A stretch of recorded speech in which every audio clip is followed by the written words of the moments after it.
ऋतिक सक्सेना जी। राधे राधे महाराज जी। राधे राधे महाराज जी। महाराज जी, जब हर जीवित प्राणी अपने अपने कर्मों के अनुसार प्रारब्ध भोगने को बाध्य है, तो मनुष्य नाम जप कर भगवान की शरण में जाकर अपने दुख सहने की शांति प्राप्त कर सकता है। परंतु वो मूक प्राणी जो बोल नहीं सकते, अपनी तकलीफ किसी से कह नहीं सकते, क्या उनके लिए भी नहीं, कोई विधान नहीं। इसीलिए तो बड़े भाग मानुष तन पावा, सुर दुर्लभ सद ग्रंथन गावा, साधन धाम मोक्ष कर द्वारा, पाए न जे परलोक समारा, सो परत्र दुख पावई, सिर धुनि धुनि पछताए, काले कर्म ईश्वरे मिथ्या दोष लगाए। जो ऐसे बढ़िया मनुष्य देह को प्राप्त करके अपने कर्मों का नाश करके, पाप कर्म का नाश करके भगवत प्राप्ति नहीं करता, सो परत्र दुख पावई, उसे महान दुख मिलेगा। वो सिर धुनि धुनि पछताए, काले कर्म ईश्वरे मिथ्या दोष लगाए। अब क्या कुत्ता बनने पर, पशु बनने पर हम अपने प्रारब्ध का नाश थोड़ी कर पाएंगे? मान लो कुत्ते के पेट में पीड़ा हो रही, कौन दवा देगा? कौन जान रहा है कि उसकी पीड़ा? वो बता सकता है क्या? वो फड़फड़ा रहा है।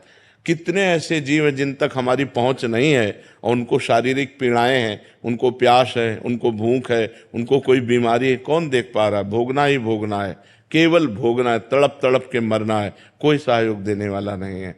मनुष्य जीवन में तो हमें कष्ट है तो हम बता सकते हैं मुझे यहाँ पीड़ा है, हम अस्पताल जा सकते हैं, हम भजन के द्वारा, अनुष्ठान के द्वारा अपने पूर्व पापों को नष्ट कर सकते हैं। अगर पूर्व पाप नष्ट ना होते तो भगवत प्राप्ति किसी को होती ही नहीं।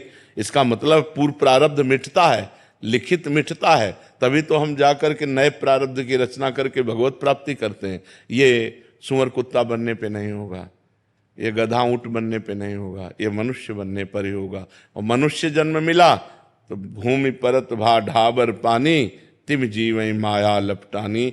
जैसे शुद्ध जल आकाश से गिरा और पृथ्वी पे गंदा हो गया, ऐसे ही आते मम्मी पापा, परिवार, जवान हुआ पत्नी पुत्र, मकान दुकान, रुपया पैसा, बुढ़ापा आया, फिर वही सब वासनाएं, और मर गया। जिस काम के लिए आया वो काम नहीं कर पाया।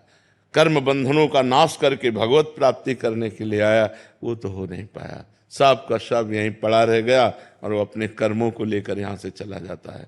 इसलिए विवेकवान वही है जो अपने कर्तव्य को पूजा बना ले और भगवान का नाम जप करते हुए पापों से डरे, कोई पाप कर्म ना करे, तो वो बाजी मार ले जाएगा। नहीं तो माया रौंद देगी, फिर हमको 83,99,999 योनियां।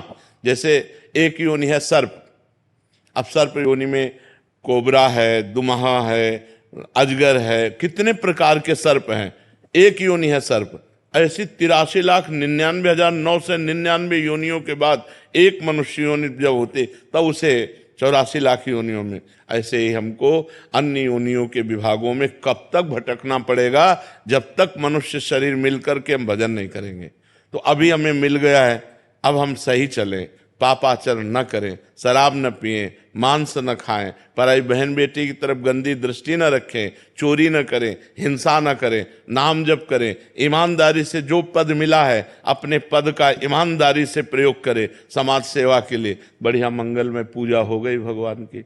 भगवान अगरबत्ती से इतना प्रसन्न नहीं होते जितना अपने कर्तव्य के पालन से प्रसन्न होते हैं, क्योंकि संपूर्ण सृष्टि भगवान की ही है। अगर उसको हम अपने कर्तव्य, जो जहाँ जिस पद पर है अपने कर्तव्य का पालन करें और नाम जप करें, उसे अलग से पूजा करने की जरूरत नहीं। करे तो अच्छी बात है, पर ना करे तो उसको भगवत प्राप्ति हो जाएगी। लेकिन महाराज जी, इसमें जैसे अगर कोई भी जीव है, तो अगर कोई और जैसे मनुष्य, कोई उनका प्रियजन उनके लिए प्रार्थना करे, तो क्या इससे उनको कुछ सहायता मिलेगी? कष्ट कुछ कम होगा? नहीं, कष्ट तो कम नहीं होगा, कष्ट कम नहीं हो सकता। ऐसा हो सकता है कि जैसे आप भजन करके किसी जीव को अपना भजन दे दें, तो अब अगला जो जन्म होगा वो उन्नतिशील होगा। लेकिन इस समय वर्तमान के कष्ट को न काहू के दुख सुख कर दाता, निज कृत कर्म भोग सुन भ्राता। अब हमारे भजन का फल यह है कि ऐसी परिस्थिति में भी हम आनंदित हैं, ऐसी परिस्थिति में भी हम प्रसन्न हैं। हम ऐसे प्रसन्न हैं जैसे स्वस्थ पुरुष प्रसन्न नहीं रह सकता, उससे ज्यादा हम प्रसन्न हैं। क्यों? भगवान की शरण में। अगर भगवान की शरण में ना हो तो अभी सब बिगड़ जाए। अभी जो हमें उत्साह है, ये जो हमें पावर मिल रहा है, ये भगवान से मिल रहा है। एक नवीन उत्साह, एक नवीन पावर, एक नवीन आनंद, तो हर समय प्रसन्न रहते हैं। ब्रह्मभूता प्रसन्नात्मा। और यदि ब्रह्म से संबंध नहीं है तो फिर नहीं। इसीलिए तो चूको मत, ये घाटा कभी पूरा नहीं हो सकता। अगर मनुष्य